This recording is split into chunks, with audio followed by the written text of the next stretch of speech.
vamos a ver por fin los criterios prácticos de espontaneidad. Ya hemos visto que para un sistema cerrado, en el que estamos interesados nosotros en el laboratorio, o sea, un sistema que conserva la materia, pero intercambia calor y trabajo, para ese tipo de sistema ya hemos visto que el criterio general es la maximización de la entropía del universo. O sea, la suma de la entropía del sistema y el entorno tiene que ser máxima para que se alcance el equilibrio. Muy bien. Y cualquier proceso que haga que esa entropía del universo aumente será espontáneo, hasta que ya no pueda subir más y se alcance el equilibrio. Hemos visto que manejar la entropía del universo es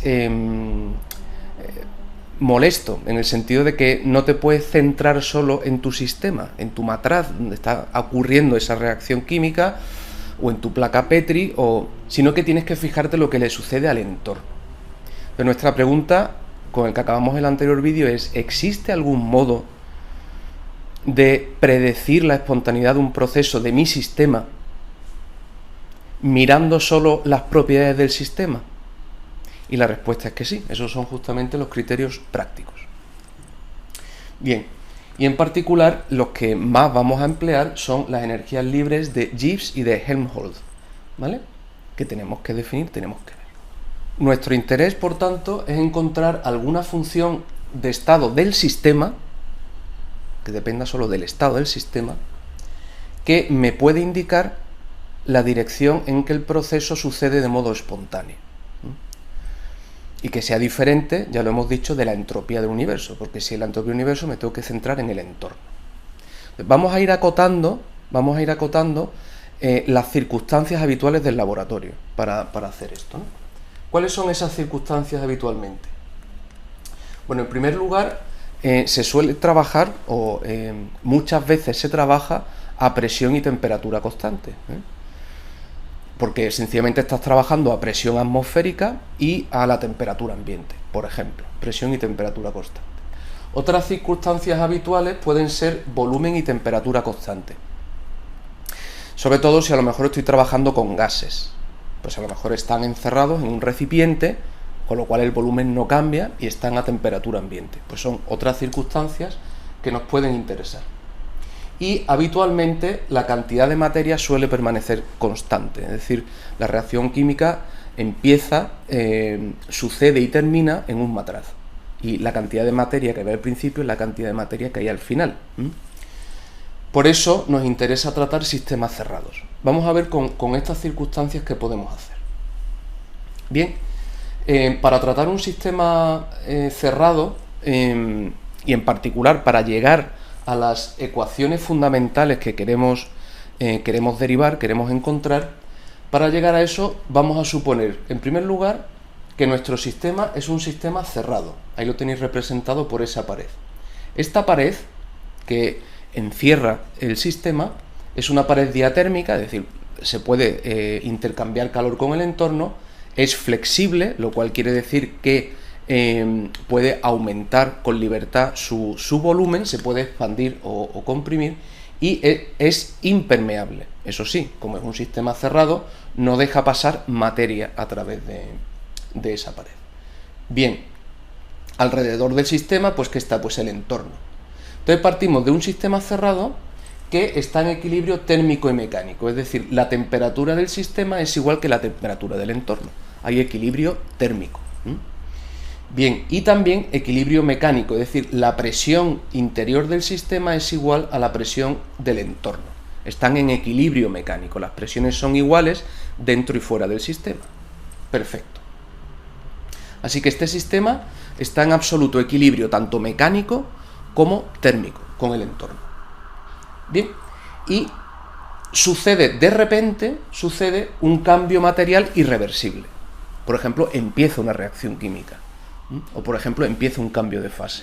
O por ejemplo, bien, distintos procesos que nos pueden interesar, que de hecho nos interesan, que son cambios materiales irreversibles.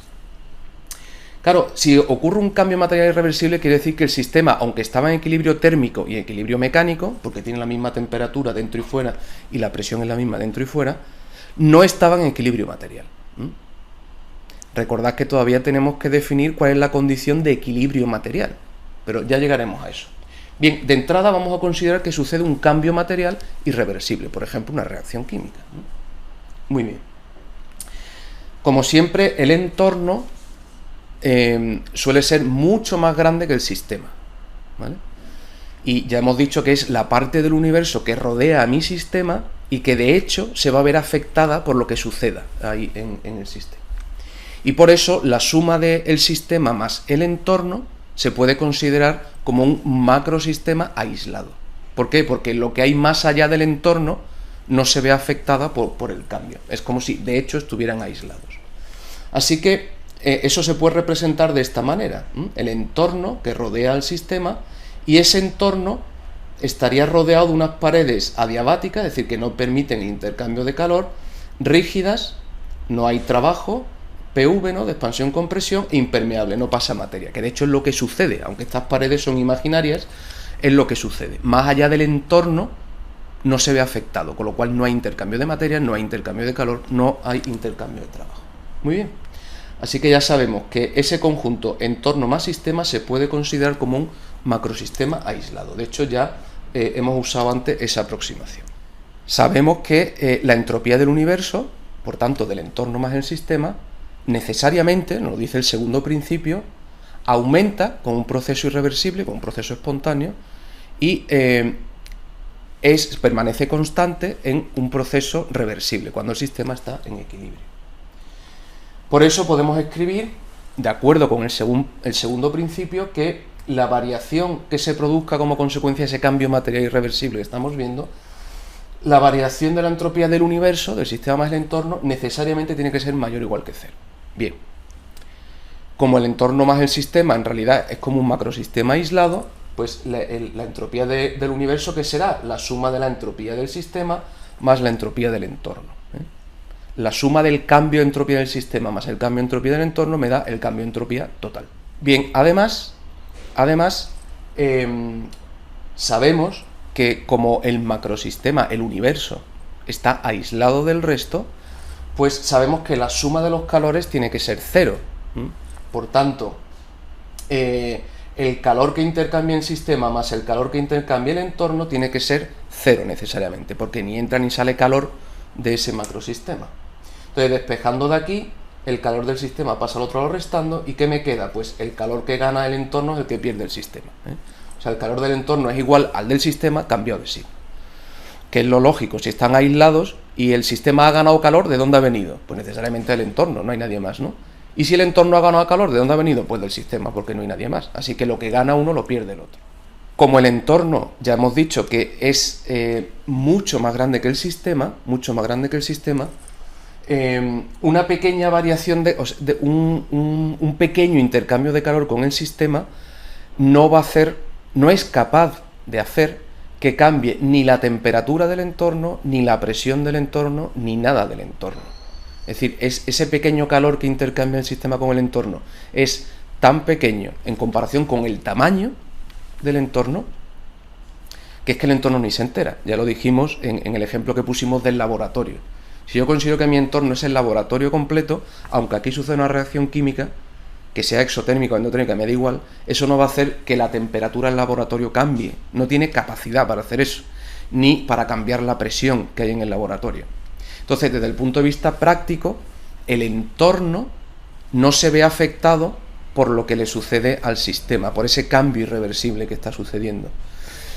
Que no se ve afectado significa que sus propiedades, presión, temperatura, etcétera, no puedo detectar ningún cambio en esas propiedades. Bien, entonces si las propiedades no cambian, ¿qué digo de un sistema cuando sus propiedades no cambian?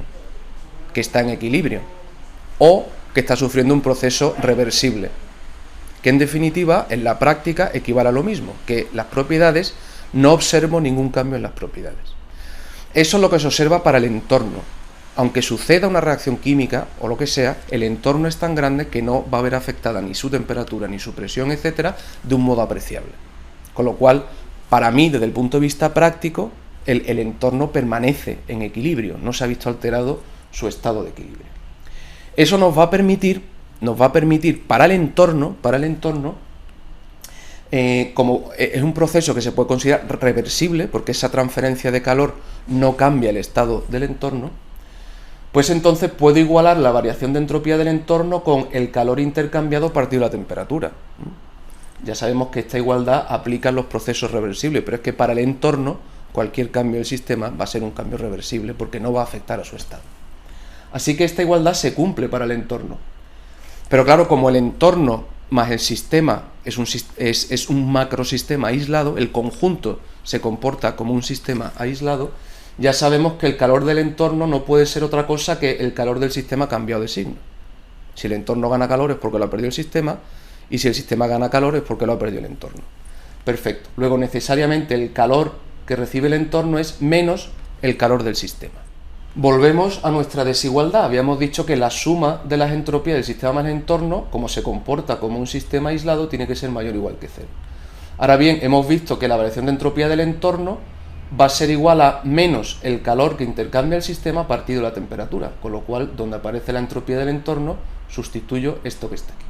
Y sencillamente despejando obtenemos esta desigualdad tan interesante. Es decir, en cualquier proceso irreversible, un cambio material irreversible, si parto de un sistema que está en equilibrio térmico y mecánico, ¿vale?, la variación de entropía que sufre el sistema va a ser mayor o igual que el calor que intercambie el sistema. ¿Veis que ya nos estamos centrando solo en el sistema y a través de esto hemos podido dejar de lado el entorno? Bien, lo que varía la entropía del sistema va a ser mayor o igual que el calor que intercambia el sistema partido la temperatura a la que está el sistema al inicio, que es cuando parte de ese equilibrio térmico y mecánico. Muy bien, o sea que de esta manera yo podría calcular la variación de entropía de mi sistema cerrado como consecuencia de un cambio material irreversible que ahí se produzca, ¿vale?, una reacción química o cualquier otro proceso. Bien, recopilando lo que tenemos hasta ahora, hemos visto que en un sistema aislado, ya hemos visto que el único criterio es que la entropía del sistema, porque el sistema está aislado, la entropía del sistema llega a ser máxima. O sea que siempre que pueda crecer, de modo espontáneo va a crecer, va a evolucionar en el sentido en que aumenta la entropía. ¿Hasta cuándo? Hasta que ya ese sistema aislado, dadas las condiciones en las que está, no puede aumentar más su entropía. Si no puede aumentar más, pues se queda ya estable en ese valor máximo de entropía. Muy bien. Y ahora, en un sistema cerrado, que hemos representado de esta manera, como sabemos que la suma del entorno más el sistema se comporta como aislado, pues sabemos que el cambio de entropía de ese conjunto sistema más entorno tiene que ser mayor o igual que cero. Y eso nos ha llevado a que la variación en este tipo de sistema cerrado, si se produce un cambio material irreversible, la variación de entropía tiene que ser mayor o igual que el calor que se intercambia entre el sistema y el entorno partido la temperatura a la que está el entorno y el sistema. Como estaban en equilibrio térmico, pues están a la misma temperatura, la temperatura T. Pues estamos en condiciones de llegar a lo que se conoce como ecuación fundamental de la termodinámica. O sea, es una ecuación absolutamente imprescindible, fundamental. Es una ecuación que va a ser capaz de unificar, en una sola ecuación, unificar el primer principio y el segundo principio. ¿De acuerdo? Es decir, una ecuación que garantiza que se conserva la energía y que además me indica el sentido espontáneo. Esto es importante. Partimos del primer principio. ¿Qué nos dice el primer principio? Pues que cualquier variación de energía que se produzca en un sistema cerrado, por tanto en el nuestro, que está teniendo ese cambio material irreversible, cualquier variación de energía tiene que ser el calor intercambiado más el trabajo intercambiado. Entonces de aquí vamos a despejar el calor. El calor intercambiado, despejando, sería lo que varíe la energía menos el trabajo. Muy bien. Ahora vamos al segundo principio.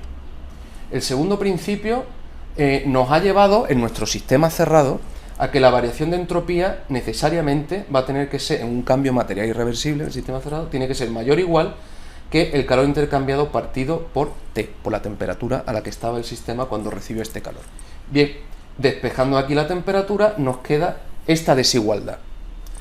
Fijaos que este calor y este calor se refieren al mismo calor, al calor intercambiado entre el sistema y el entorno. Con lo cual, donde aparece este calor, yo puedo poner variación de energía interna menos trabajo. Lo colocamos ahí y reordenamos, ¿de acuerdo? Despejamos la energía de tal manera que el trabajo pasa al otro lado sumando. Entonces fijaos que en esa ecuación estamos uniendo los dos principios. Esa desigualdad me está indicando el segundo principio y además como el calor he hecho que sea igual a la variación de energía menos el trabajo, sé que se está cumpliendo la conservación de la energía. Muy bien, en una única ecuación. Perfecto. Perfecto. Bien, habitualmente, ya lo sabemos, el único trabajo que el sistema experimenta en el laboratorio, químico, farmacéutico, biológico, médico, etcétera, es que el sistema, porque aumenta su temperatura o lo que sea, pues se expanda o se contraiga. Bien, o sea, un trabajo de tipo PV, expansión, compresión. Muy bien. ¿Y cómo hemos definido ese trabajo? Pues ese trabajo lo hemos definido como menos la presión exterior por la variación de volumen. Bien, bien. Claro, ¿cuál es la presión exterior? Hemos dicho que el sistema estaba en equilibrio mecánico, como habitualmente está mi matraz en equilibrio mecánico con la atmósfera, ¿vale? En equilibrio mecánico. Equilibrio mecánico significa que la presión del sistema es igual a la presión exterior. Eso me permite, en lugar de poner presión exterior, poner directamente la presión del sistema. Así que sustituyendo donde aparece el trabajo, si solo hay trabajo PV, que es lo habitual en el laboratorio nuestro, ¿no? Y además hay equilibrio mecánico, pues puedo poner ahí directamente menos P diferencial de V. Bien, fijaos que nos ha quedado esta expresión de aquí. Esa es la ecuación fundamental de la termodinámica química, ¿de acuerdo? Nos ha quedado la variación de energía en función de 4 variables. La temperatura, la entropía, la presión y el volumen. A esas 4 variables, ¿vale?, se van a conocer y se llaman las 4 variables fundamentales de la termodinámica. Interesa siempre dejar cualquier otra función de estado siempre en función de esas 4 variables. La temperatura, la entropía, la presión y el volumen. Muy bien. Pues esa ecuación, por supuesto, hay que tenerla en la cabeza porque es una ecuación esencial, que unifica el primer y el segundo principio de la termodinámica. Bien, recordad que esta ecuación la hemos deducido para un sistema cerrado que sufre un cambio material infinitesimal cualquiera, o sea, de repente ocurre un cambio material, ¿vale? Parte de un equilibrio térmico y mecánico, o sea, el sistema y el entorno están a la misma presión y temperatura, y solo se realiza trabajo PV. En esas condiciones aplica esta ecuación. Muy bien. Vamos a intentar ahora dejar también la entalpía en función de esas 4 variables fundamentales. Para eso partimos de la definición de entalpía. La entalpía la definimos por conveniencia en su momento como U, que es la energía interna del sistema, más el producto de la presión por el volumen. Muy bien. Si derivamos, nos quedará diferencial de H, sería igual la derivada de U, pues diferencial de U. Y la derivada de un producto, el diferencial de PV, es la derivada del primero por el segundo sin derivar, más el primero por la derivada del segundo, ¿vale? O sea, P diferencial de V más V diferencial de P. Bien. Y de aquí, lo único que tenemos que hacer es despejar la energía. Si despejamos la energía, nos queda que P diferencial de V pasa restando, V diferencial de P pasa restando, nos queda que la variación de energía es esto que está aquí. Y ahora acudimos a la ecuación fundamental. La ecuación fundamental que la tenéis aquí, ¿veis? Diferencial de U es menos T diferencial de S menos T diferencial de S menos P diferencial de V. Como hemos visto que la variación de energía es igual a la variación de entalpía menos P diferencial de V menos V diferencial de P, pues donde pone variación de energía coloco esto. ¿Por qué? Porque sé que son iguales, ¿eh? Bien, y si os fijáis, menos P diferencial de V a un lado y menos P diferencial de V a otro se me van. Y el menos V diferencial de P pasa sumando al otro lado y nos queda justo lo que buscábamos. La variación de entalpía expresada en función de las 4 variables fundamentales, ¿eh? Temperatura, entropía, volumen y presión. Ahora vamos a ver si la energía interna y la entalpía, en estas ecuaciones que ahora incluyen tanto el primero como el segundo principio, si la energía interna y la entalpía nos podrían servir como potenciales termodinámicos. Es decir, si bajo ciertas circunstancias me dicen en qué dirección ocurre el cambio espontáneo. Es decir, si cumplen o pueden cumplir el mismo papel que jugaba la entropía del universo, que hemos visto que la entropía del universo siempre tiende a crecer. Bueno, pues vamos a ver si U y H nos pueden servir en algunas circunstancias, ¿vale? Bien. Entonces, si partimos de la ecuación fundamental y el cambio sucede en condiciones, y aquí está ya cuando estamos especificando las condiciones, de entropía y volumen constante, pues si la entropía no cambia, diferencial de S es 0, si el volumen no cambia, diferencial de V es 0, esto sería 0 menos 0, esto sería 0. En esas condiciones, la variación de energía, cuando la entropía y el volumen son constantes, nos sirve como, es útil como potencial termodinámico. ¿Por qué? Porque en esas condiciones de entropía y volumen constante se cumple que la variación de energía interna del sistema siempre va a ser menor o igual que 0. Por tanto, puedo usar la energía interna del sistema, porque sé que la energía interna del sistema, siempre que disminuya, ¿veis? Menor que 0 es negativo, siempre que pueda disminuir la energía interna, lo va a hacer de modo espontáneo. Y fijaos que la energía interna del sistema, me puedo olvidar del entorno. Bien, en condiciones de entropía y volumen constante, si un sistema puede disminuir su energía interna, lo va a hacer de modo espontáneo. ¿Hasta cuándo? Hasta que evolucione y ya la energía interna del sistema no pueda cambiar más, no pueda disminuir más. Y cuando ya no puede disminuir más, pues entonces ya se queda en equilibrio. Así que efectivamente, en condiciones de entropía y volumen constante, el sistema evolucionará, como hemos dicho, espontáneamente, en el sentido en que pueda disminuir su energía interna, ¿vale? Alcanzando el equilibrio una vez que ya no puede disminuir más. Así que el criterio de espontaneidad y equilibrio en condiciones de entropía y volumen constante sería la minimización de la energía interna. Perfecto. ¿Y la entalpía? Pues si nos fijamos en la ecuación que hemos obtenido para la entalpía, vemos que podríamos utilizarlo como potencial termodinámico en condiciones de entropía y presión constante. Claro, si la variación de entropía es 0 y la variación de presión es 0, esto es 0 y me queda efectivamente un potencial. La variación de H va a ser de modo espontáneo, ¿vale? O indica que el proceso es espontáneo si la variación de H es menor que 0, si es negativa. O sea, si disminuye H, es espontáneo. Mientras que si es igual a 0, quiere decir que ya se alcanza el equilibrio. Dicho de otra manera, el sistema evolucionará espontáneamente en el sentido en que pueda disminuir la entalpía, alcanzando el equilibrio una vez que ya no puede disminuir más, una vez que ya la entalpía es mínima, ¿vale? Eso en condiciones de entropía y presión constante.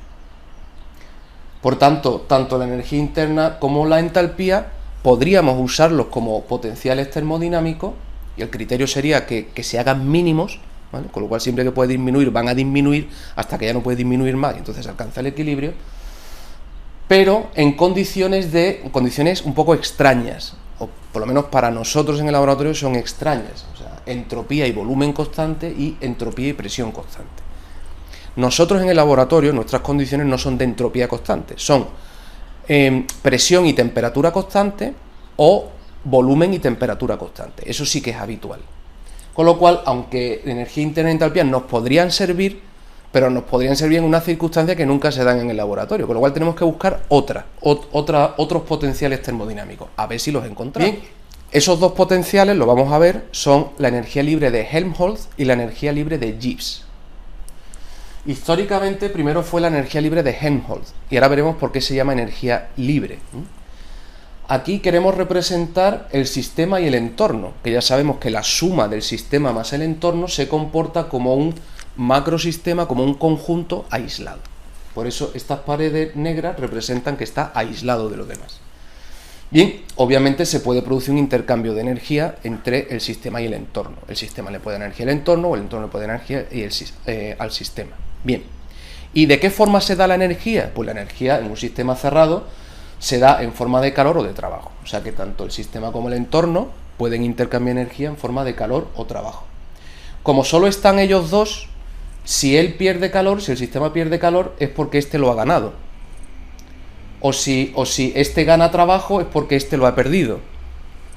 Bien, con lo cual el calor del sistema y el calor del entorno, el intercambio, como es entre ellos, el calor que recibe o intercambia el sistema y el calor que recibe o intercambia el entorno son iguales pero de signo cambiado. Lo que gana uno es porque lo ha perdido el otro, necesariamente. Tanto en energía interna como en calor como en trabajo. Porque no hay más actores.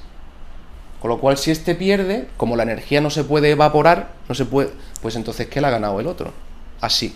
Así que tanto el calor como el trabajo como la energía, ¿vale? El cambio de energía o el calor o el trabajo intercambiados para el sistema y el entorno van a ser iguales, pero de signo cambiado. Muy bien, que eso es lo que aparece aquí, ¿vale? La pregunta a la que dio lugar a la energía libre de Helmholtz era la pregunta de un cierto intercambio de energía entre el sistema y el entorno. ¿Cuál es la cantidad máxima que se puede transformar en trabajo? Es decir, yo puedo extraer del sistema, el entorno, que seríamos nosotros que estamos fuera del sistema, yo puedo extraer del sistema energía solo en forma de trabajo. Entonces, sería ideal, ¿no? Porque es que de toda la energía que saco, la convierto completamente en trabajo. Vamos a ver que no. Vamos a ver que no. De ahí el nombre de energía libre. Es decir, del total de energía que vamos a recibir del sistema, del total de energía que recibo del sistema, ¿cuánto puede ser trabajo? ¿Qué energía de esa que recibo del sistema, qué parte de energía está libre para realizar trabajo? Porque hay otra que vamos a ver que ya está hipotecada, que esa no la puedo tocar. Bien. ¿Cuál es el máximo trabajo que podemos extraer del sistema? El máximo trabajo que podemos sacar del sistema, ya lo sabemos, es cuando el proceso ocurre de modo reversible. Es el trabajo máximo que podemos extraer. De manera que el trabajo máximo que el entorno puede recibir, que podemos sacar del sistema, es el trabajo que recibe de modo reversible. Muy bien. Entonces, en cualquier cambio, si el proceso ocurre de modo reversible, y daos cuenta que queremos que sea reversible porque queremos extraer el máximo, o que queremos saber cuál es el máximo trabajo, en condiciones de reversibilidad, esta ecuación lo que aplica es el igual, porque estamos en condiciones reversibles. Así que la variación de energía sería igual a T diferencial de S y menos P diferencial de V, lo mismo que el trabajo del sistema. Así lo hemos definido, menos P diferencial de V. Despejando de ahí el trabajo del sistema, ¿qué me queda? Pues la variación de U menos, eso pasa restando, menos T diferencial de S. Y ahora, como hemos dicho, el trabajo del sistema es igual que el trabajo del entorno cambiado de signo. Pues aprovechamos eso. Yo sé que el trabajo del entorno, el máximo que puedo extraer, ¿vale? El máximo trabajo que puede ganar el entorno es el que obtiene de modo reversible.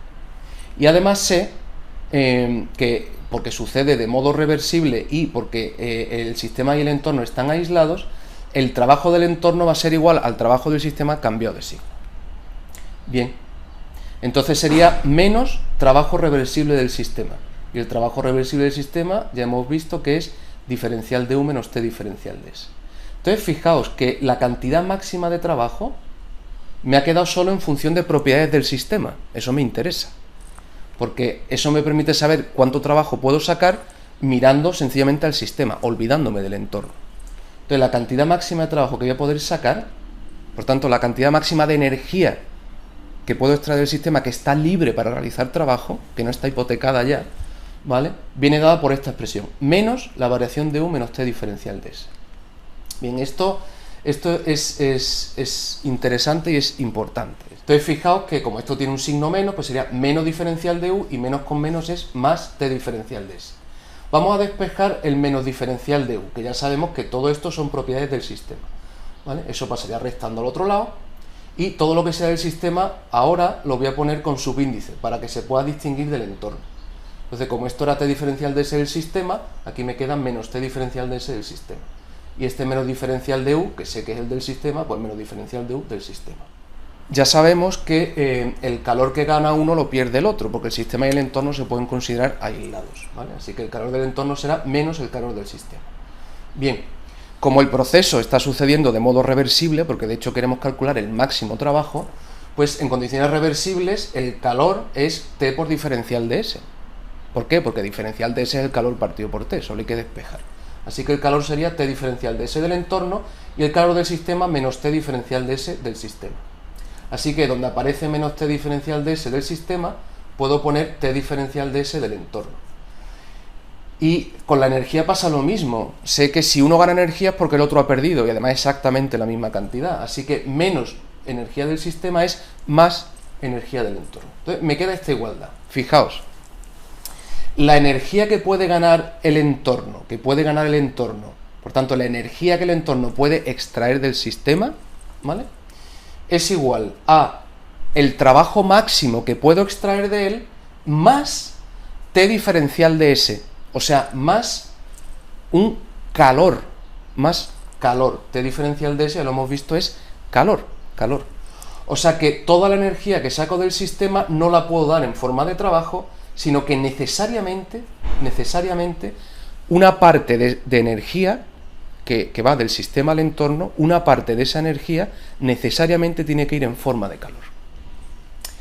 ¿Veis? Yo extraigo una cantidad de energía, pero no la puedo extraer toda en forma de trabajo. Parte de esa energía tiene que ir en forma de calor. Lo que sobra es justamente el trabajo máximo que puedo hacer. Y este calor que siempre hay que dar al entorno y que lo que hace ese calor es justamente aumentar la entropía, justamente por eso a ese calor le podemos llamar peaje entrópico. Como para que se pueda dar la entropía tiene que aumentar, pues eso implica que necesariamente hay que dar una parte de la energía, en el intercambio, una parte de la energía hay que darla en forma de calor. Es un peaje que hay que pagar, un peaje entrópico. Bien, cuando he pagado ese mínimo entrópico en forma de calor, pues lo que queda, efectivamente, lo puedo aprovechar para trabajo. Así que de toda la energía, solo esta parte es energía que está libre para realizar trabajo. De ahí el nombre de energía libre. Bien, entonces fijaos que, de acuerdo a lo que habíamos obtenido aquí, el trabajo máximo, la energía que queda libre para realizar el trabajo, es igual a menos la variación de energía interna del sistema menos T diferencial de S del sistema. Entonces fijaos que ese trabajo máximo que me interesa, porque es una variable que a mí me interesa bastante desde el punto de vista práctico, cuánto trabajo le puedo extraer al sistema, lo puedo calcular en función solo de propiedades del sistema. En este caso la energía interna, temperatura y entropía. Entonces, como ha quedado en función de eso, pues definimos esa combinación de variables, la definimos como una nueva función de estado. Y entonces definimos la energía libre de Helmholtz, que le vamos a llamar A mayúscula, porque en alemán trabajo es Arbeit, y como esto es la función trabajo, porque te dice la cantidad de energía que puedes emplear en trabajo, pues se le puso la letra A, del alemán Arbeit, trabajo, ¿vale? Entonces, la energía libre de Helmholtz A la definimos como U menos T por S. Igual que la entalpía la habíamos definido como U más PV, ¿por qué? Porque nos convenía, porque de esa manera la variación de entalpía me daba directamente el calor intercambiado a presión constante, y eso es muy útil. En este caso, como es útil saber el trabajo máximo que puede estar en un sistema, vamos a definir una nueva función, como U menos T por S. Es una definición. Entonces, la energía libre de Helmholtz es U menos T por S, donde estos son todo propiedades del sistema. Bien, si diferenciamos, ¿qué me quedaría? Pues que el diferencial de A sería igual a el diferencial de U, y si es en condiciones isotermas, la temperatura se mantiene constante, por lo tanto sería menos T diferencial de S. ¿De acuerdo? Perfecto. Luego, el trabajo máximo que puedo sacar, que es igual a esto, resulta que eso no es otra cosa que la variación de esta función de estado, que hemos llamado energía libre de Helmholtz, y que le hemos dado la letra A. Y me queda que el trabajo máximo que puedo extraer del sistema, trabajo máximo que el sistema le puede dar al entorno, es lo mismo que la variación de A del sistema, a temperatura constante, cambiada de signo. Muy bien. De manera que, mirando sencillamente cómo varía A del sistema, en condiciones isotermas, ¿vale? En condiciones de temperatura constante, viendo cómo varía A, te sé decir cuánto trabajo te puede dar el sistema. Bien, por eso se definió esa función, la energía libre de Helmholtz. Ahora vamos a ver si esta nueva función de estado que hemos definido, la energía libre de Helmholtz, nos puede servir como potencial termodinámico. Y para eso, antes que nada, vamos a poner la energía libre de Helmholtz en función de las 4 variables termodinámicas fundamentales, igual que hicimos con la energía interna y con la entalpía. ¿Cómo lo hacemos? Pues partimos de la definición de la energía libre de Helmholtz, que la tenemos aquí, y como siempre diferenciamos, hacemos la derivada y nos quedaría el diferencial de A sería igual al diferencial de U menos el diferencial del producto T por S.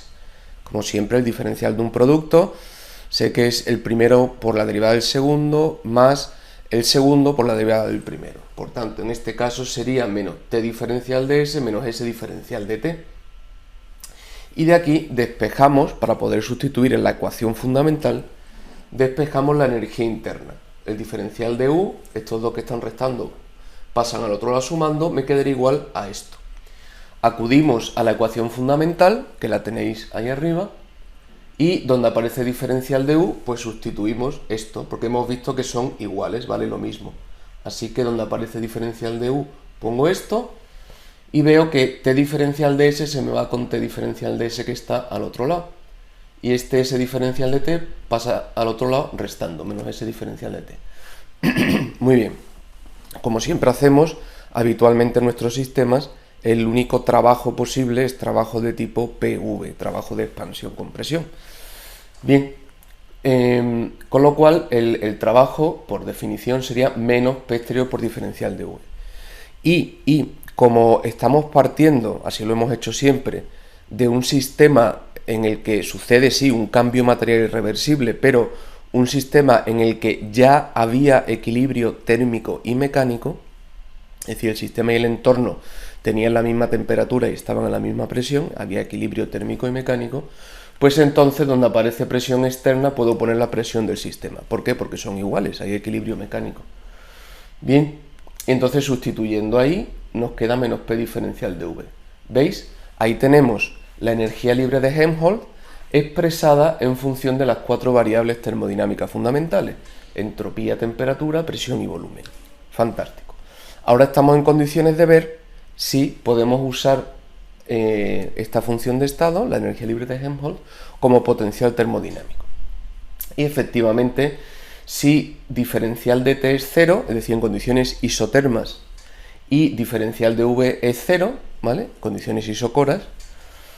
Por tanto, a temperatura y volumen constante, este término se hace 0 y este término se hace 0, y nos queda que la variación de A tiene que ser menor o igual que 0, necesariamente.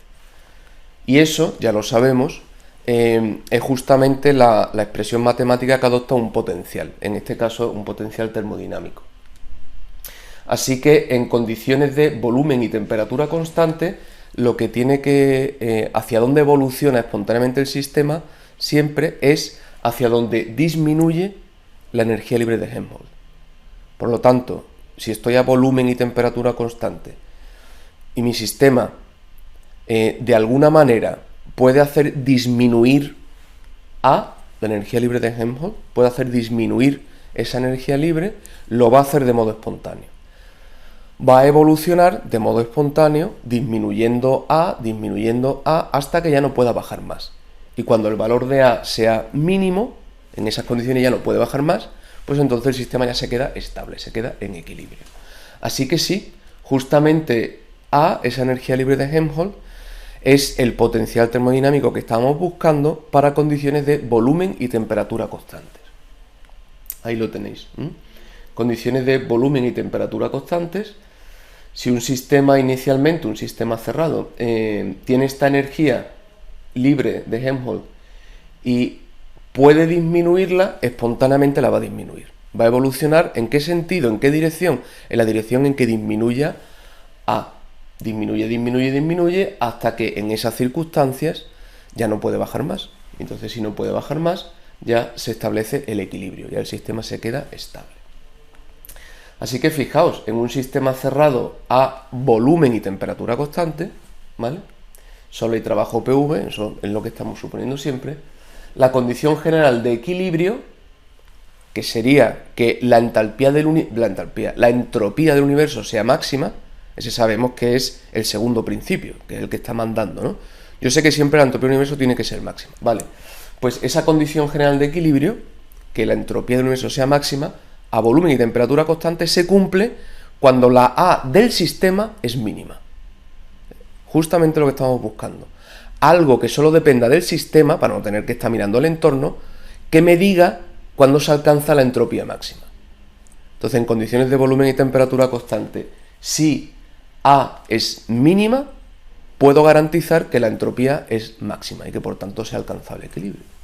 Muy bien, muy bien. Es especialmente útil, siempre que el volumen y la temperatura sean constantes, ¿no? Por tanto, habitualmente cuando trabajamos con gases en un laboratorio, ¿no? Suele ser un sistema efectivamente cerrado, porque los gases están encerrados en un recipiente. Ese recipiente suele ser rígido, con lo cual el volumen no puede cambiar, el volumen constante, y suele estar a temperatura ambiente. En esas condiciones, cualquier reacción química que se produzca entre los gases o cualquier cambio que sufran los gases, que por tanto sucedería de modo espontáneo, sabemos que está disminuyendo la energía libre de Helmholtz. Y cuando ya vea que ahí dentro todo se queda estable y ya no hay más cambios, pues puedo garantizar que la energía libre de Helmholtz es mínima, Y eso sé que está garantizando que la entropía del universo sea máxima, que es la condición general, la que siempre tiene que cumplirse. Solo que ahora puedo permitirme fijarme solo en una propiedad del sistema y no me tengo que fijar en el universo. ¿Veis? La condición general en un sistema cerrado la da el segundo principio, que me dice que la entropía del universo, por tanto la suma de la entropía del sistema más la del entorno, crece en un cambio espontáneo, crece hasta que ya no puede crecer más. Lo que pasa es que eso es del universo, tengo que estar fijándome en el sistema y en el entorno. He encontrado que con esa función de estado, con la energía libre de Helmholtz, que es del sistema, fijándome en ella se está cumpliendo esto. Con la ventaja de que A es del sistema, ya no tengo que mirar el entorno. Así que fijándome en el A del sistema, cuando sea mínimo, sé que se está cumpliendo que la entropía del universo es máxima y por tanto el sistema está en equilibrio. Ya acabamos con la energía libre de Helmholtz y pasamos a la energía libre de Gibbs. Bien, en su momento se pensó, particularmente por los químicos en general, que el trabajo PV, el trabajo de expansión-compresión, para un químico es irrelevante. Para un químico que el sistema se expanda o se contraiga un poquito porque aumente la temperatura o por otros es trabajo perdido, es decir, trabajo que desde el punto de vista químico es inútil. Pensad, por ejemplo, una energía química que se usa mucho, por ejemplo, la energía de las baterías. Las baterías almacenan energía en forma química. Y cuando nosotros extraemos esa energía de la batería, de las pilas, el trabajo que se realiza es trabajo eléctrico, no trabajo PV.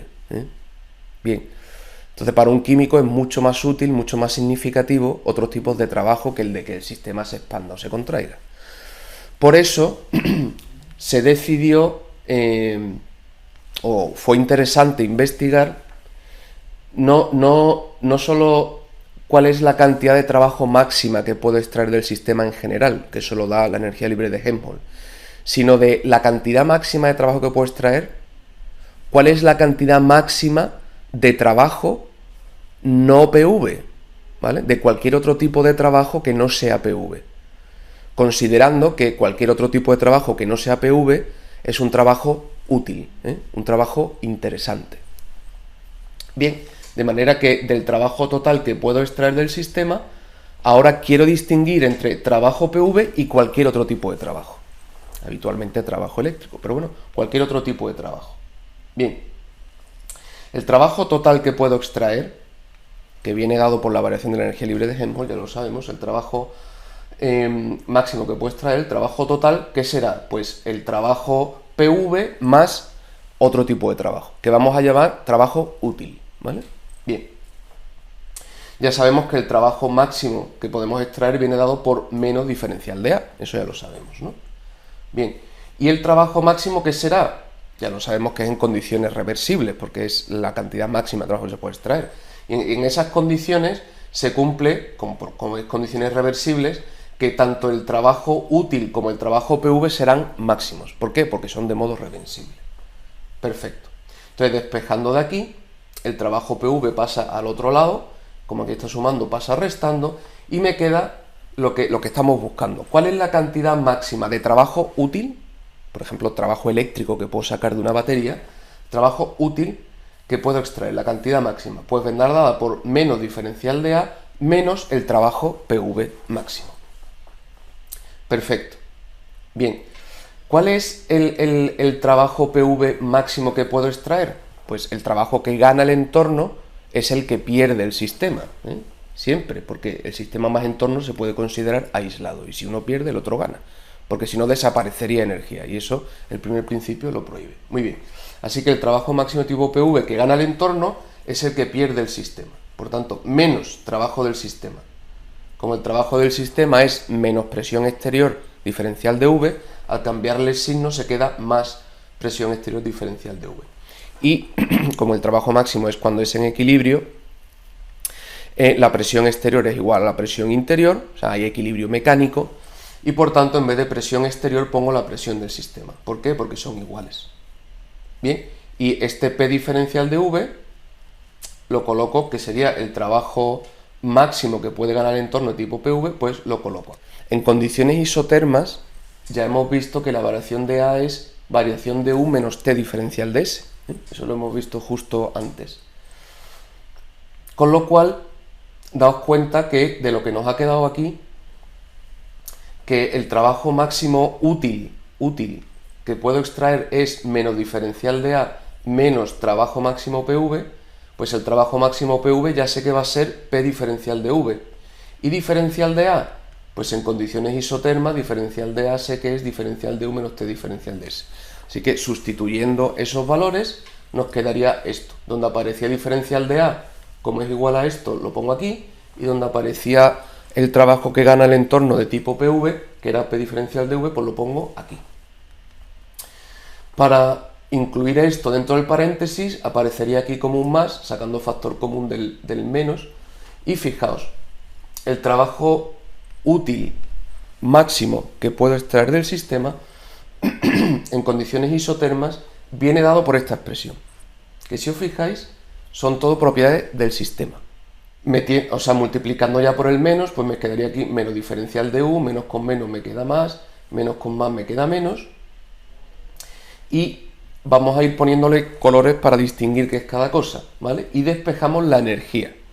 Ahora vamos a ver de la energía total que el sistema le da al entorno, de la energía total, cuánto es trabajo útil. Entonces despejamos la energía y T diferencial de S menos P diferencial de V pasan al otro lado. Bien, T diferencial de S ya sabemos que es el calor, porque estamos en condiciones reversibles para alcanzar el trabajo máximo. Así que en condiciones reversibles, T por diferencial de S ya sabemos que es el calor que se intercambia. Y P diferencial de V sabemos que es el trabajo que, de tipo PV que el sistema realiza sobre el entorno. Muy bien. Entonces fijaos de esta expresión, como es un signo menos, y esto se refiere al sistema, que quiere decir que la energía que pierde el sistema, la energía que el sistema cede al entorno, ¿en qué se emplea? Bien, se emplea una parte en realizar trabajo PV, una parte en darle calor, eso ya lo habíamos visto antes. Este es el pH entrópico necesario para que y que eso sea espontáneo. Tiene que haber un aumento de entropía y por eso siempre hay que ceder una parte en forma de calor. Y lo que queda es justamente el trabajo útil máximo que podemos extraer. ¿De acuerdo?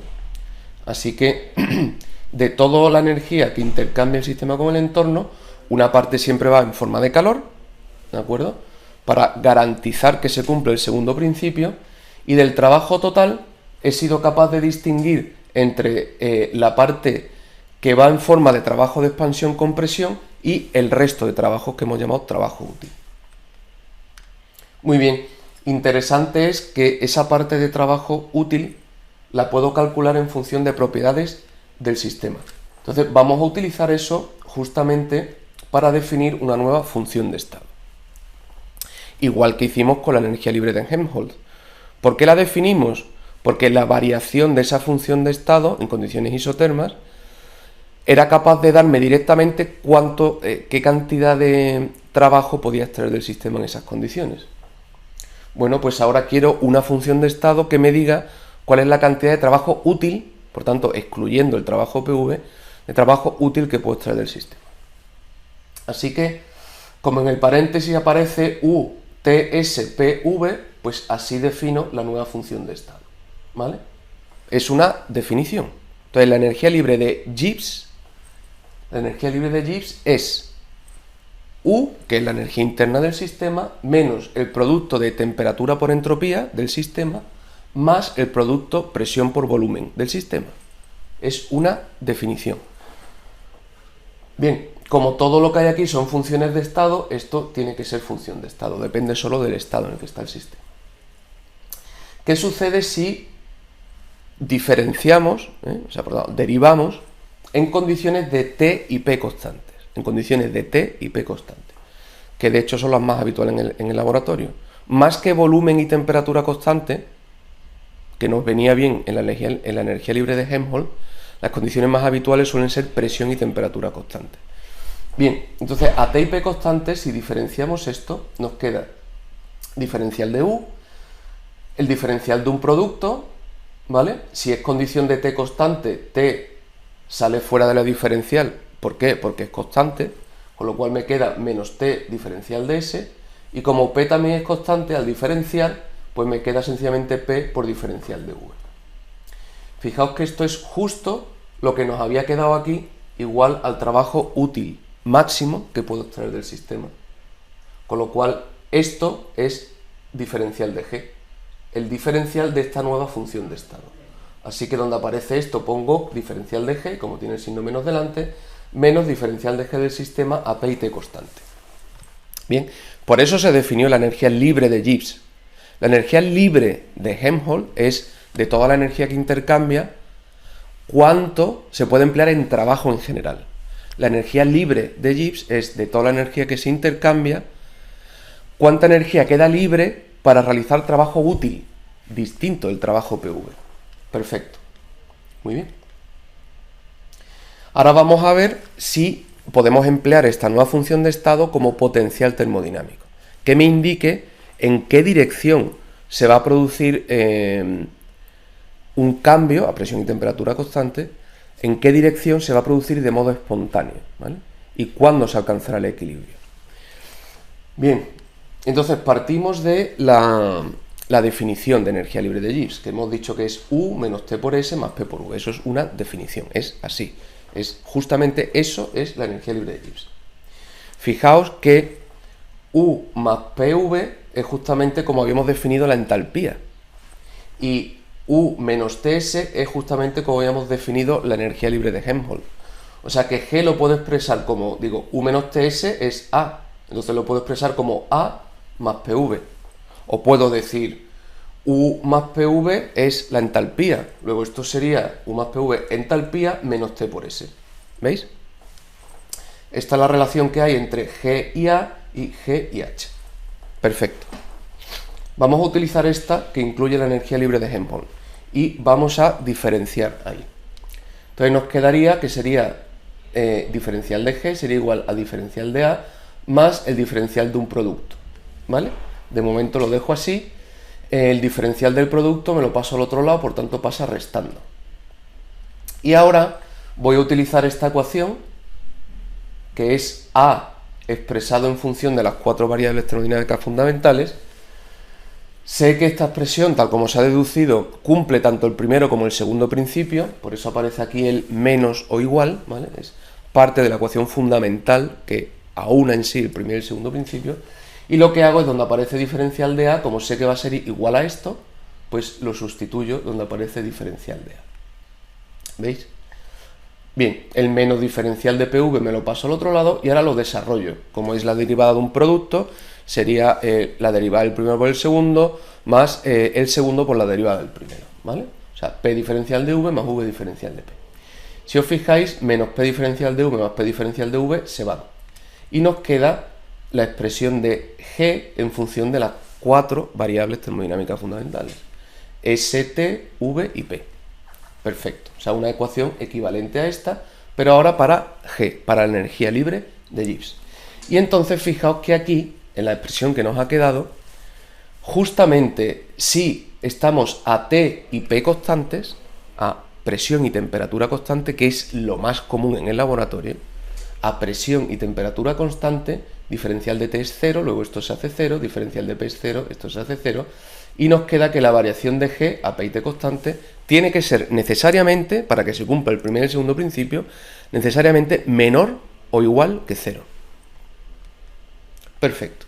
Luego sí que sirve como potencial termodinámico. Si estoy en condiciones de presión y temperatura constante, que es lo más habitual en laboratorio, en las condiciones de laboratorio, entonces cualquier proceso que ocurra espontáneamente sé que va a disminuir la energía libre de Gibbs. ¿Vale?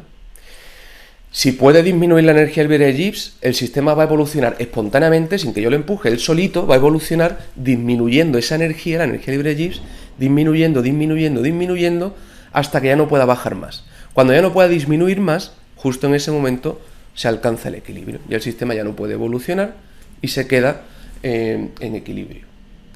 Perfecto, luego hemos encontrado el potencial que estábamos buscando, Entonces, en un sistema cerrado que esté a P y T constante, que es lo más habitual en el laboratorio, a P y T constante, la condición general, ¿vale?, de que la entropía del universo sea máxima, se cumple cuando la energía libre de Gibbs del sistema, no del universo, del sistema, es mínima.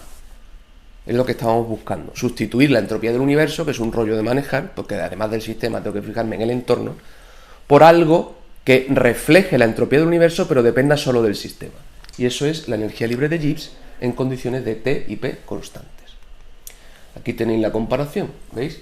La energía libre del universo, si el proceso ocurre de modo espontáneo, sé que está aumentando hasta que llega a su máximo valor, en esas condiciones ya no puedo aumentar más, se alcanza el equilibrio, pues en ese proceso sé que mientras la entropía del universo aumenta, lo que está sucediendo en el sistema es que la energía libre de Gibbs del sistema está bajando, hasta que ya no puede bajar más. Pero G es mucho más fácil de usar que la entropía del universo. Por eso la minimización de G en un sistema P y T constante es mucho más práctica que mirar la entropía del universo. Muy bien, esto sería como un resumen, ¿vale? Para un sistema cerrado a V y T constantes, sabemos que hay que fijarse en la energía libre de Helmholtz, y en un sistema cerrado a P y T constante hay que fijarse en la energía libre de Gibbs. Y ambas, en esas condiciones, nos sirven como indicador de hacia dónde va a evolucionar mi sistema, hacia dónde se produce el cambio espontáneo. Y es sencillamente hacia donde disminuya la energía libre de Helmholtz, si es a V y T constante, o hacia donde disminuya la energía libre de Gibbs, si es a P y T constante. Vamos a intentar dar ahora, que ya hemos terminado con estos criterios prácticos de espontaneidad y equilibrio, dar una visión general de todos ellos, ¿vale? Habíamos visto que partíamos de un sistema que estaba en equilibrio térmico y mecánico con el entorno, es decir, la temperatura y la presión dentro y fuera del sistema es la misma. El equilibrio térmico y mecánico ya se ha alcanzado. Pero aunque se haya alcanzado el equilibrio térmico y mecánico, eso no quiere decir que no se pueda producir un cambio material, como por ejemplo una reacción química. Bien, y entonces hemos investigado qué es lo que sucede cuando, habiendo equilibrio térmico y mecánico, de repente hay un cambio material espontáneo, ¿vale? Por ejemplo, una reacción química o un cambio de fase o un intercambio de materia entre varias fases, ¿vale? Muy bien. Entonces, la condición general que hemos visto para ese tipo de sistema, que sería un sistema cerrado, pero que puede intercambiar calor y trabajo, es que la entropía del universo siempre tiene que aumentar. Si el proceso sucede, es natural, es espontáneo, está aumentando necesariamente la entropía del universo. Cualquier proceso que yo pueda imaginar que al calcularlo me dé que la entropía del universo disminuye, sé que jamás se va a dar. Es tan raro como si yo coloco una pelota aquí, encima de la mesa, y la pelota se pone a botar por sí sola, pero eso no se observa, ¿no? O tan raro como si estoy al lado de una piscina y veo que una mitad de la piscina empieza a congelarse, mientras que la otra parte de la piscina empieza a ebullir, ¿no? Habiendo pasado de modo espontáneo calor de la mitad de la piscina a la otra mitad de la piscina. Eso no se observa jamás, jamás, ¿no? Son procesos imposibles. Bueno, pues en todos esos procesos imposibles que nunca jamás hemos visto y nunca jamás veremos, ¿qué tienen en común? Pues justamente que disminuye la entropía del universo. Con lo cual, sabemos que si en un proceso que podamos imaginar la entropía del universo disminuye, sé que no se va a dar nunca. Si aumenta, sabremos que es espontáneo. Y si es igual a cero, sabremos que está en equilibrio. Muy bien. O sea que como criterio de espontaneidad sirve, de hecho es el principal, es el segundo principio de termodinámica que se basa en la entropía. Pero la entropía del universo es engorrosa de usar porque es del universo y no del sistema. Entonces me tengo que estar fijando en el sistema y en el entorno. Por eso hemos buscado unos criterios más prácticos que reflejen la entropía del universo, pero dependiendo solo de las propiedades del sistema. Y hemos encontrado cuatro de esos potenciales, llamamos potenciales termodinámicos, que funcionan como reflejo de la entropía del universo, ¿vale?, en condiciones determinadas. En particular, volumen y entropía constante, presión y entropía constante, volumen y temperatura constante, presión y temperatura constante, que son la energía interna en condiciones de volumen y entropía constante funciona como potencial termodinámico, la variación de entalpía en condiciones de presión y entropía constantes, la variación de energía libre de Helmholtz en condiciones de volumen y temperatura constante, y la variación de la energía libre de Gibbs en condiciones de P y T constantes. Los cuatro nos sirven cada uno en unas condiciones determinadas. Vimos que se le puede llamar potencial termodinámico por analogía con lo que sucede en un potencial en física, en particular, por ejemplo, el potencial gravitatorio, ¿no? ¿Cuál es la condición de equilibrio en un sistema mecánico, puramente mecánico? Pues la condición de espontaneidad de equilibrio es que disminuya la energía potencial. Si la energía potencial puede disminuir, disminuirá de modo espontáneo hasta que no pueda bajar más.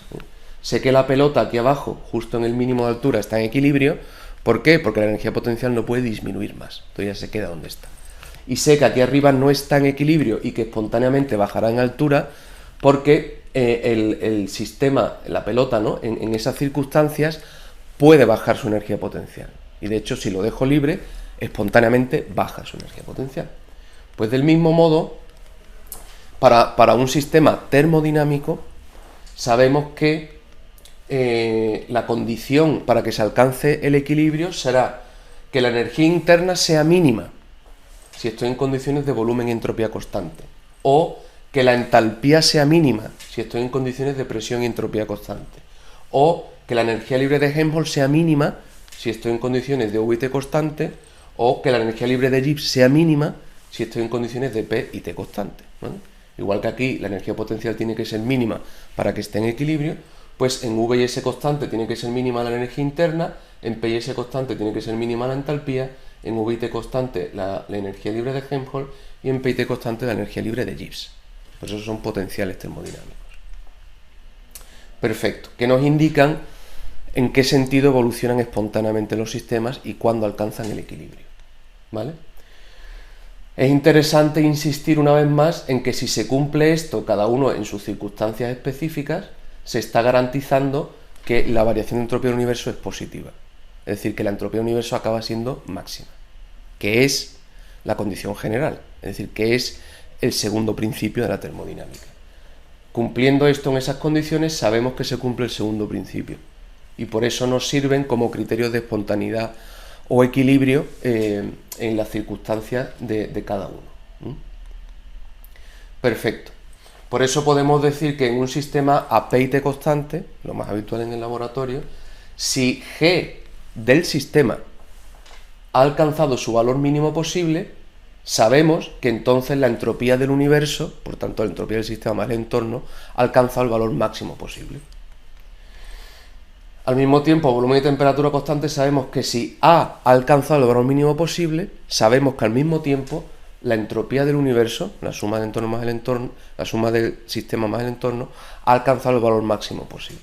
Y por eso podemos usar A del sistema en lugar de S del universo, a V y T constante, o podemos usar G del sistema en lugar de S del universo a P y T constante. Bueno, pues vamos a hacer un pequeño acopio de, digamos, ecuaciones básicas. Hemos visto un montón de ecuaciones, un montón de igualdades, desigualdades, ¿no? Pues ¿cuáles son las ecuaciones básicas de la termodinámica química, a partir de las cuales sale todo? Pues es interesante conocerlas, saber cuáles son, ¿no? Muy bien. Entonces, ¿cuáles son esas ecuaciones básicas a partir de las cuales se puede derivar todo lo demás? Pues, en primer lugar, la ecuación fundamental, que es esta. Esa ecuación ya sabemos que aúna en sí misma los dos principios, tanto el primero, que se conserve la energía, como el segundo, hacia dónde evolucionan los sistemas de modo espontáneo. Perfecto.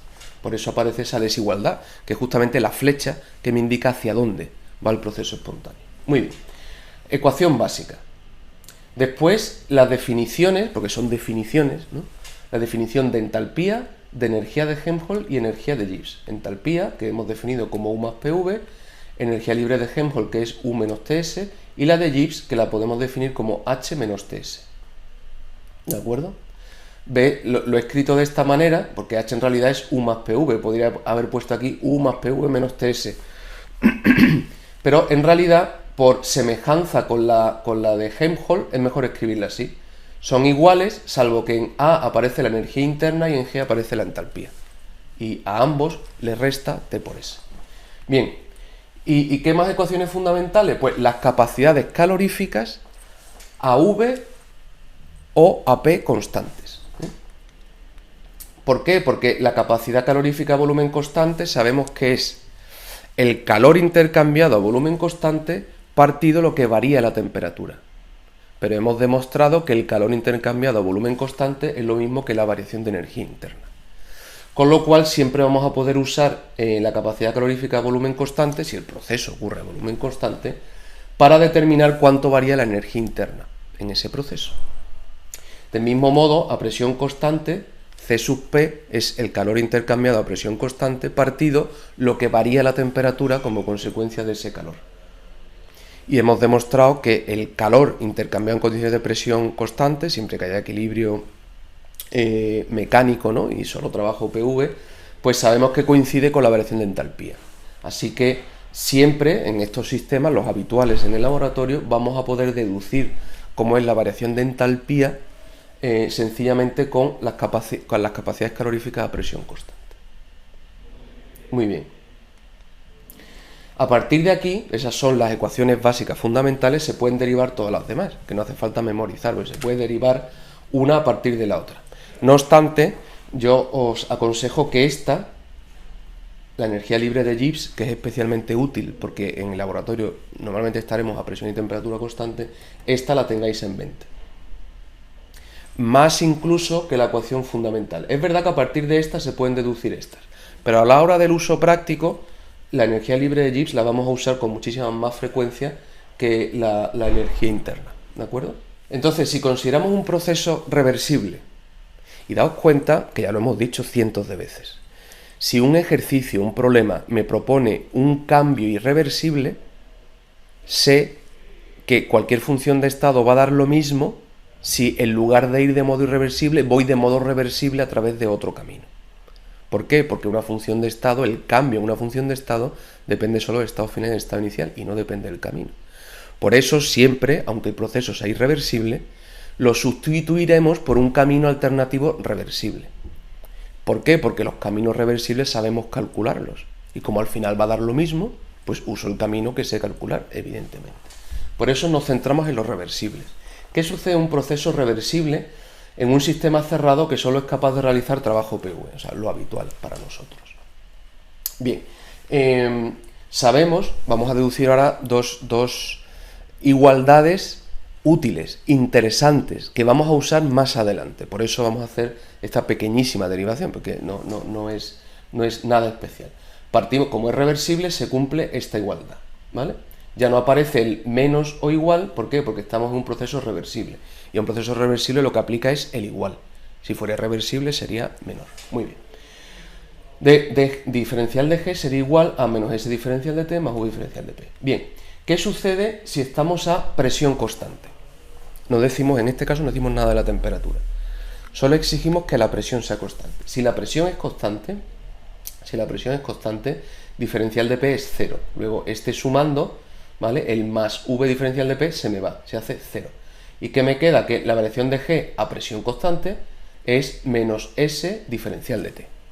Y despejando de ahí, fijaos, diferencial de T pasa dividiendo, ¿qué me queda? Que la variación de G con la temperatura, es igual a menos la entropía del sistema, siempre que estemos a presión constante.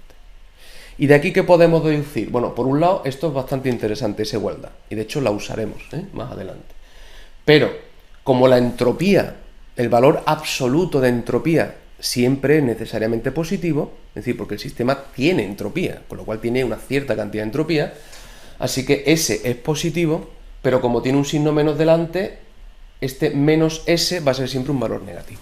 Si la entropía es 5 y le pongo un menos delante, queda menos 5. Si la entropía es 1000 y tiene un signo menos delante, es menos 1000. Luego, siempre va a ser negativo. ¿Qué quiere decir? Que en condiciones de presión constante, por ejemplo, a presión atmosférica, cuando aumenta la temperatura, disminuye G. ¿Por qué? Porque la derivada de uno respecto al otro es negativo, es decir, tiene una pendiente negativa. Con lo cual, cuando aumenta uno, disminuye el otro, necesariamente. En condiciones de presión constante, si aumenta la temperatura, disminuye G. Bueno, pues mira, ya hemos encontrado una cosa que nos será útil más adelante, insisto, ¿vale? Si aumenta la temperatura del sistema, disminuye G del sistema. Por otro, vamos a considerar ahora a temperatura constante. Aquí era a P constante y ahora a T constante. Bien, si venimos a la ecuación general y decimos que T es constante, diferencial de T es 0, este término se me va y me queda que diferencial de G es igual a V diferencial de P. A T constante, ¿vale? V diferencial de P. Despejando de aquí, me queda que la variación de la energía libre del sistema con respecto a la presión, a temperatura constante, es igual al volumen del sistema. Claro, el volumen necesariamente es positivo, siempre es positivo, ¿vale? Bien, con lo cual, ¿qué significa? Que la variación de G con la presión es positiva, la pendiente es positiva. Con lo cual, cuando aumenta uno, aumenta el otro. Van los dos a la par, por eso sale positivo, ¿vale? Con lo cual, si yo aumento la presión sobre mi sistema, en condiciones de temperatura constante, si aumento la presión sobre mi sistema, aumenta su energía libre. Y si disminuyo la presión sobre el sistema, a temperatura constante, disminuye la energía libre del sistema. Bien, estas dos ecuaciones, por tanto, que hemos derivado en condiciones de presión y temperatura constante para ver cómo varía G, la energía libre, son especialmente útiles y las usaremos más adelante. Un último apunte y ya terminamos. ¿Por qué son importantes las capacidades caloríficas? Pues ya lo hemos dicho, de alguna manera, pero ahora vamos a recalcarlo y a sacar unas ecuaciones que vamos a utilizar en los ejercicios, ¿no? Es decir, ¿por qué son importantes las capacidades caloríficas? Porque a partir de ellas puedo calcular, puedo determinar cuánto va a variar la entalpía, cuánto va a variar la entropía, cuánto va a variar la energía interna en un determinado proceso. Es decir, nos permiten calcular, determinar cómo varían las funciones de estado más importantes del sistema. Bien, por ejemplo, si es un proceso a volumen constante, pues a volumen constante sabemos que la capacidad calorífica a volumen constante, C sub V, es el calor intercambiado a volumen constante partido lo que varía la temperatura como consecuencia de ese calor que le he dado. Sabemos que el calor a volumen constante, ya lo hemos dicho, coincide con la variación de energía interna del sistema. El V aquí indica que estamos en condiciones de volumen constante. Si despejamos de aquí, diferencial de T pasa multiplicando, ¿qué nos queda? Que la variación de U es C sub V diferencial de T. Si yo quisiera calcular, porque esto es un diferencial, cuánto varía U en un camino, en el camino completo, tendría que integrar a lo largo de ese camino. Y por eso incremento de U, o sea, lo que varía la energía interna en cualquier proceso que ocurra a volumen constante, lo voy a poder calcular siempre como la integral de C sub V diferencial de T. Bien, si podemos considerar C sub V constante, y habitualmente para líquidos y gases podremos considerarlo, C sub V sale de la integral y me quedaría C sub V por la integral de diferencial de T, que es incremento de T. O sea, C sub V por la variación de temperatura. O sea, C sub V por T sub 2 menos T sub 1. Así de fácil. Para cualquier proceso que ocurra a volumen constante. Es el modo en que calcularemos cómo varía la energía interna. Por eso es fundamental la capacidad calorífica. Sin ella no podría calcular la variación de energía interna, ¿vale? Bien. Del mismo modo, como estamos considerando un cambio reversible, porque al final siempre los cálculos los hacemos sobre procesos reversibles, si el proceso es reversible, el calor intercambiado es igual que T por diferencial de S. ¿Por qué? Porque diferencial de S es el calor intercambiado partido de la temperatura que está en el sistema, eso lo sabemos, ¿no? Así que despejando la entropía, pues nos queda que el calor en un proceso reversible es T por diferencial de S. Entonces fijaos, T se queda aquí multiplicando y diferencial de S partido de diferencial de T me da cómo varía la entropía con la temperatura en condiciones de volumen constante. Bien, bien. Entonces despejando de aquí, fijaos que T pasa dividiendo y diferencial de T pasa multiplicando. Entonces fijaos que la variación de S sería C sub V partido por T por diferencial de T. Si quiero saber el cambio total de entropía en un determinado proceso a volumen constante, el cambio total de entropía, pues tendría que integrar. Y entonces la variación total de entropía sería la integral de C sub V partido por T diferencial de T. Siempre vamos a poder calcular la entropía en un proceso reversible a volumen constante de esta manera. ¿De acuerdo? Bien. Entonces, como habitualmente para líquidos y gases podremos considerar C sub V constante, fijaos que C sub V sale de aquí como una constante y me queda la integral de 1 partido de T, que es lo mismo que 1 partido de X. Luego la integral de 1 partido por T es logaritmo neperiano de T. Nos va a quedar que la variación de entropía va a ser C sub V por el logaritmo neperiano de T2 partido T1. Bien. Entonces, ¿veis el papel fundamental que juega la capacidad calorífica? Sin ella no podría calcular ni la variación de energía interna ni la variación de entropía, en este caso en procesos a volumen constante. ¿Qué ocurre a presión constante? Pues algo muy parecido, pero en lugar de energía interna es entalpía. Claro, a presión constante sabemos que la capacidad calorífica es el calor intercambiado partido lo que varía la temperatura. Bien, pero el calor intercambiado a presión constante sabemos que coincide con la variación de entalpía del sistema, con lo cual donde aparece el calor a presión constante puedo poner variación de entalpía. Y despejando de aquí, diferencial de T pasa para allá multiplicando, me queda algo completamente análogo a lo que quedaba para la energía interna, pero en vez de ser C sub V es C sub P. Y ya integrando, pues me quedaría que la variación de entalpía para un proceso que ocurra a presión constante, lo voy a poder calcular como la integral de C sub P diferencial de T. ¿Vale? Bien. Y del mismo modo, como estamos considerando siempre procesos reversibles, ya lo hemos dicho cientos de veces, porque aunque el camino que me propongan sea irreversible, yo siempre iré a través de un camino alternativo que sea reversible, porque sé que va a dar lo mismo, y en el camino reversible lo puedo calcular. Entonces, en condiciones reversibles sé que el calor es T diferencial de S, igual que antes, ¿no? Solo que ahora estoy en condiciones de presión constante. Entonces, fijaos que la capacidad calorífica a presión constante refleja cómo varía la entropía con la temperatura si estamos a presión constante. Bien, despejando de aquí, T pasa dividiendo, diferencial de T pasa multiplicando, nos queda algo muy parecido a lo que quedaba antes en condiciones de volumen constante, solo que en vez de C sub V aparece C sub P. ¿Por qué? Porque ahora no estoy a volumen constante, sino a presión constante. Y al integral, pues nos queda algo absolutamente equivalente a las condiciones de volumen constante, solo que en lugar de C sub V es C sub P. Habitualmente podremos suponer para líquidos y gases que C sub P se mantiene constante, lo podré sacar de la integral y me quedaría C sub P por la integral de 1 partido de T, que es logaritmo neperiano de T. Por tanto, C sub P por logaritmo neperiano de T2 partido T1. Y así podremos calcular la variación de entropía. Igual que aquí, C sub P saldría, si lo consideramos constante, y me quedaría C sub P por incremento de T. O sea, C sub P por T sub 2 menos T sub 1. Muy bien. ¿Veis? Esta es la importancia de las capacidades caloríficas. A partir de ellas puedo calcular las variaciones de energía interna, de entropía y de entalpía. Entonces son importantísimas, son cruciales, son necesarias. Muy bien. Pues aquí tenéis ya una hoja resumen con todas las ecuaciones. Estas son las ecuaciones básicas de la termodinámica, que ya las hemos visto en la primera transparencia, ¿vale? Incluyendo aquí ya no solo C sub y C sub P en relación a energía interna y entalpía, sino su relación con la entropía, ¿vale?